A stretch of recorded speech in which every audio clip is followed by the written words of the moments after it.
አቃሉ ዳኒ ስልኬን ተሰርቀያለሁ ምናምን ያለ ነው እንጂ እኔ ባሁን ጊዜ እኔ ራሴ እንዴት አድርጌ ልቁም እያልኩ ነው። እናቴ ደግሞ በጣም የከበደብኝ ጊዜ እኔ ራሴ እንዴት አድርጌ ነው የምቆመው እያልኩኝ በቃ የነጠላኩ ከራሴ ጋር እየተደባደብኩበት ያለሁት ጊዜ ላይ ነኝ ያለሁት ማርያም እና የራሴ ሰው ስለሆነብኝ ላይክ ለምን ወጣ አይናገርም እንደዚህ ከተበላ ብር ምናምን የሚል ወሬ ሊመጣ ይችላል።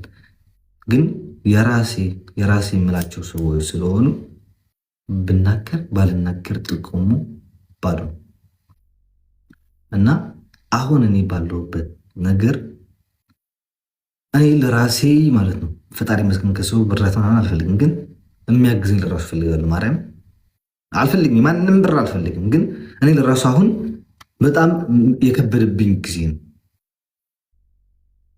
በቃ በጣም እየጣርኩኝ በቃ ከላይፌ ጋር እየገጠምኩኝ ከሁሉ ነገር ጋር ማለት ነው። ይሄ እንደ የሀገራችን ወይ እንደዚህ የሚወራው ብላክ $100 $1000 $2000 ምናምን አይደለም። በጣም ብዙ ብር ነው። በጣም ብዙ ብር ነው እና ዳና ሓወይ ኣብዚ ሕጂ ዘለዎ ኩነታት ክሕግዘካ